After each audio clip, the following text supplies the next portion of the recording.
Au cœur de Donetsk occupé, l'unité d'élite Rubicon de la Russie était à l'œuvre. Le meilleur du meilleur en matière de force de système sans pilote russe, Rubicon, développait et utilisait quelque chose qu'il avait mis des années à créer et qui était irremplaçable pour la Russie. Désormais, elle a été anéantie.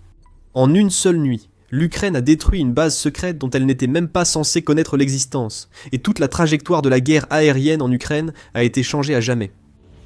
La Russie n'a pas seulement perdu une installation Rubicon récemment, les réparations d'avions russes ont aussi été paralysées après une autre frappe en profondeur. Nous parlerons de cette attaque plus tard dans la vidéo. D'abord, Rubicon a passé une très mauvaise journée. Le 18 mars, les forces d'opération spéciales ukrainiennes, SSO, ont annoncé sur Telegram avoir mené une frappe en profondeur dans le Donetsk occupé, détruisant une installation clé de Rubicon. À Donetsk, des drones SSO à longue portée ont frappé la base du centre russe classifié des technologies sans pilote, Rubicon, ainsi que l'élément de contrôle de cette unité.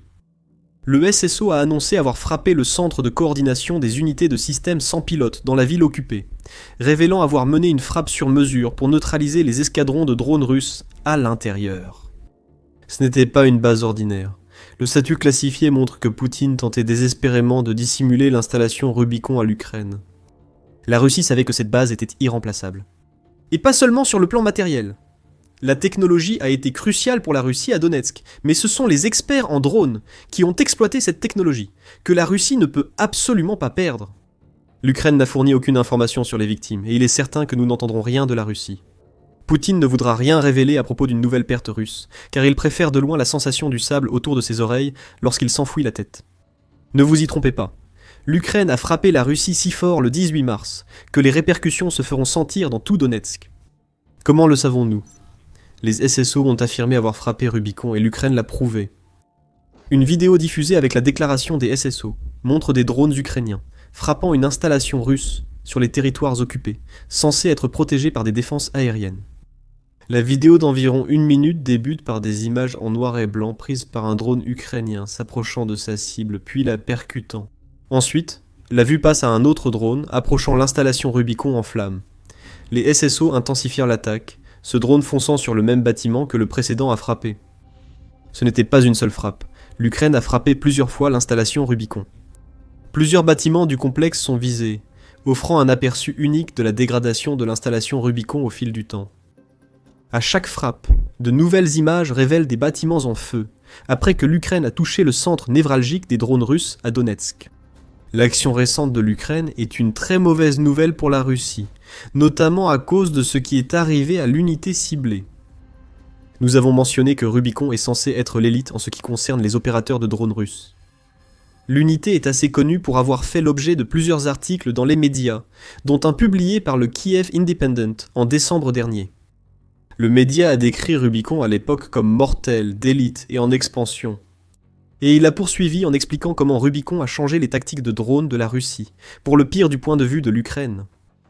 Rubicon a permis à la Russie de regrouper un groupe dispersé d'opérateurs de drones en une unité étatique, formant des pilotes, développant des technologies et menant des frappes dévastatrices en Ukraine, au front comme à l'arrière. Les opérateurs de Rubicon sont assez talentueux pour frapper la logistique ukrainienne, neutraliser ses radars et restent constamment mobiles. Cette unité nomade de drones a tout de même besoin de centres d'opération, que l'Ukraine vient justement de frapper à Donetsk. Avec l'élément de contrôle de l'unité en flammes, Rubicon ne pourra plus lancer de frappes de drones tant qu'il ne sera pas en mesure de se reconstruire. Les services de renseignement ukrainiens surveillent probablement les survivants de la frappe du 18 mars et préparent une nouvelle attaque où que Rubicon s'installe. Encore mieux pour l'Ukraine, cette frappe réduit la pression sur ses unités de drones. Le Kiev Independent indique que Rubicon traque les opérateurs de drones ukrainiens, visant ainsi à limiter l'avantage des drones ukrainiens au front. Rubicon a été efficace dans ce domaine. Entre février et novembre 2025, l'unité est passée de 513 frappes, publiées contre l'Ukraine, à 2246 par mois. Rubicon était une énigme.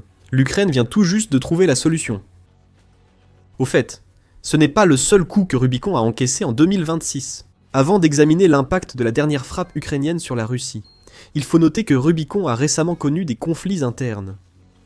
Le 16 février, United 24 Medi a rapporté que l'un des opérateurs de drones d'élite de Rubicon en avait tellement assez de travailler sous la coupe de Poutine qu'il n'avait pas seulement déserté l'armée russe, Il avait fait défection. Cet opérateur travaille désormais pour l'Ukraine, et il a révélé que lui, comme beaucoup d'autres soldats russes, ne voulait pas combattre dans la guerre de Poutine à l'origine. Ancien professionnel de l'immobilier de Novosibirsk, Miroslav Simonov a été arrêté par la police lors d'un voyage à Moscou pour avoir enfreint un ordre de service obligatoire. L'opérateur a eu le choix, aller au front par conscription ou rejoindre une unité logistique près de son père. Faute d'alternative, le soldat a pris la seconde option et a fini par travailler pour Rubicon. Simonov a déjà tenté de s'évader. Il a été attrapé et envoyé au front comme soldat d'assaut. Plutôt que de participer aux assauts suicidaires de Poutine, il a contacté le service ukrainien « Je veux vivre » et a parcouru un long trajet de 10 km, soit 6,2 miles, afin de pouvoir se rendre.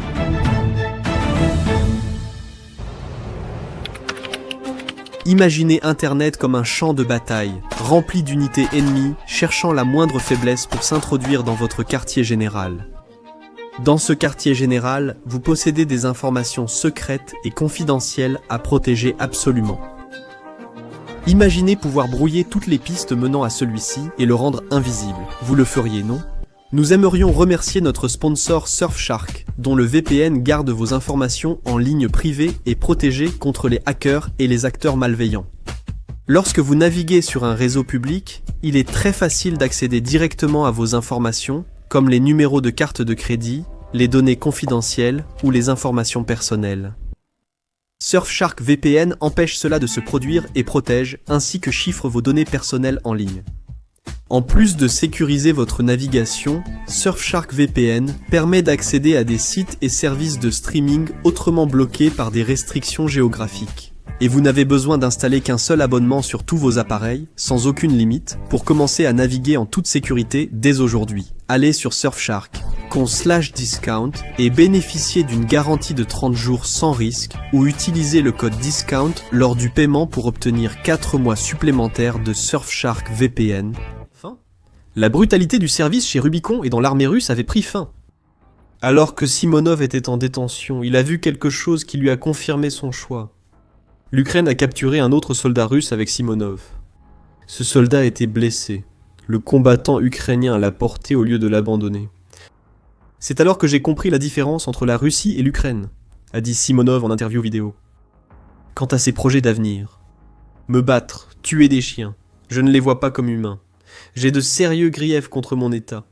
Ils ont détruit ma vie et celle de nombreux gars défendant leur maison, dit Simonov. Rubicon est peut-être la force d'élite de drones de la Russie, mais avec son centre de commandement de Donetsk en feu, et certains de ses membres faisant défection vers l'Ukraine, il est clair que rien n'est facile, même dans une unité dans laquelle Poutine a investi d'énormes sommes d'argent et de main-d'œuvre. Revenons à la frappe de l'Ukraine. L'action des SSO montre que l'Ukraine change totalement sa manière de mener des batailles de drones contre la Russie. Le 18 mars, nous avons assisté à une guerre asymétrique inédite, et nous expliquerons bientôt pourquoi cela change tout. Mais d'abord, The Military Show, et nous vous apportons une vue d'ensemble, pas seulement les gros titres. Si vous voulez garder une longueur d'avance, abonnez-vous à la chaîne dès aujourd'hui. La dernière frappe de l'Ukraine a touché une unité qui, selon Euromaidan Press, compte 5000 membres et dispose d'énormes ressources financières. Le média indique que la frappe ukrainienne a été facilitée par des membres d'un mouvement de résistance anti-Poutine à Donetsk. Avec la défection mentionnée, cela montre que les territoires occupés ne sont pas aussi favorables à l'occupation russe que Poutine le prétend. C'est loin d'être la vérité, et la Russie doit maintenant faire face à ses propres citoyens, qui se retournent contre elle, en plus des combattants clandestins, qui continuent de résister à Donetsk. La Russie doit aussi affronter les drones de frappe intermédiaires ukrainiens. C'est le véritable facteur décisif dans la guerre asymétrique menée par l'Ukraine contre la Russie depuis 4 ans. L'attaque contre Rubicon montre l'Ukraine utilisant des drones de frappe intermédiaires, essentiels pour elle.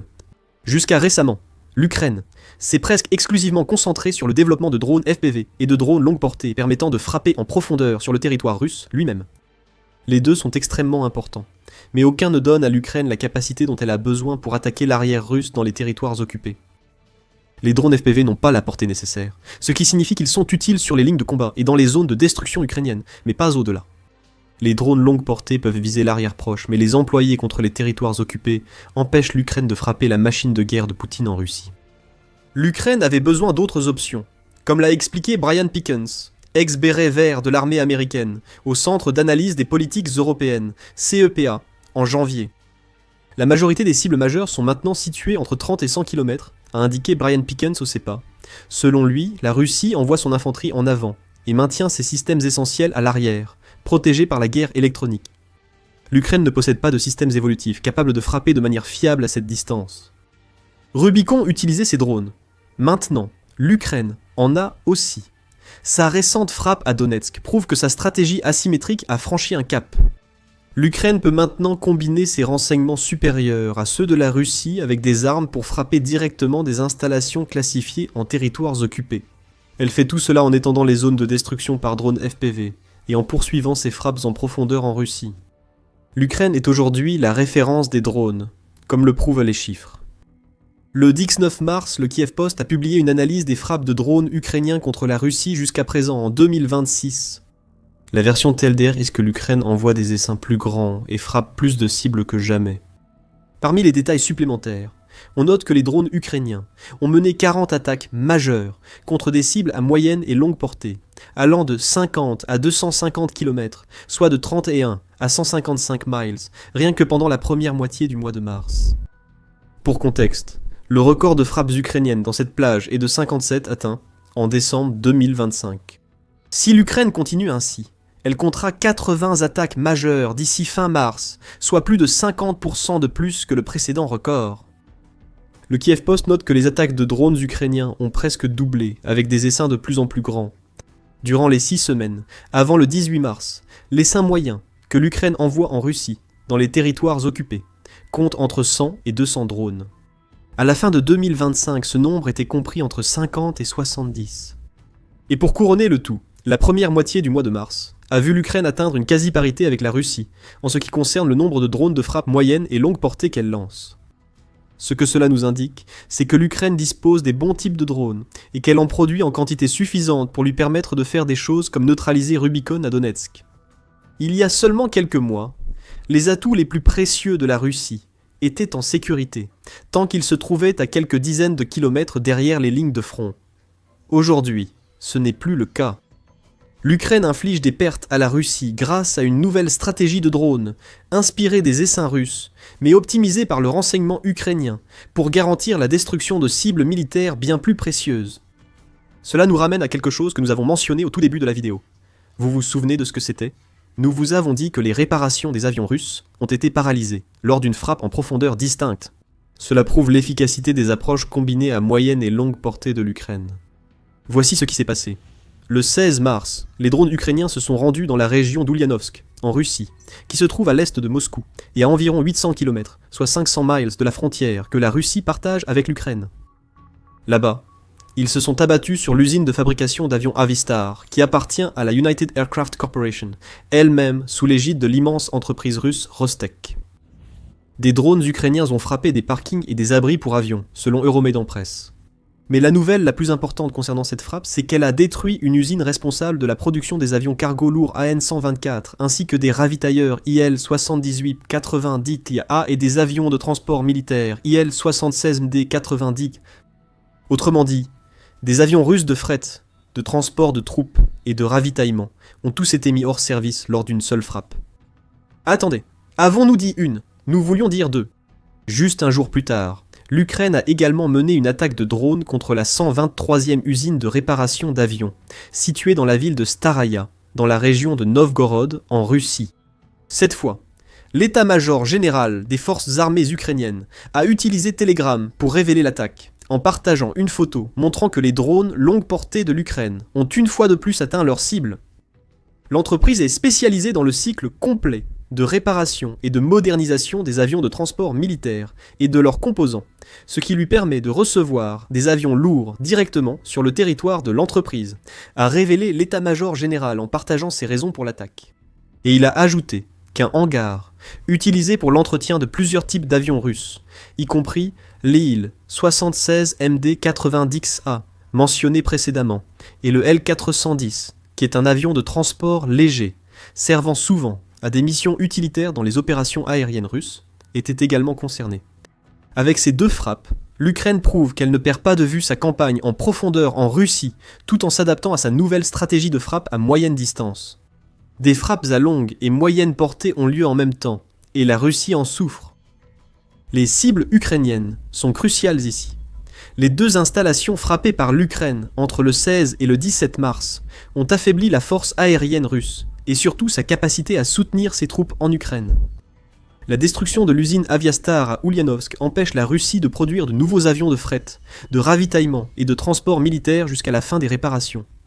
En frappant une usine de réparation spécialisée dans ces avions, tout appareil de soutien nécessitant une maintenance restera cloué au sol pour un certain temps. Ils sont bloqués à Staria, essentiellement paralysés sur place et totalement inutiles pour la Russie tant que cette usine n'est pas de nouveau opérationnelle. Si frapper Rubicon à Donetsk visait à priver la Russie de capacités offensives aériennes, cette paire de frappes cible plutôt la logistique russe. Sans les avions qu'elle ne peut plus produire ni réparer, la Russie aura plus de mal à déplacer matériel, fret et troupes sur son territoire.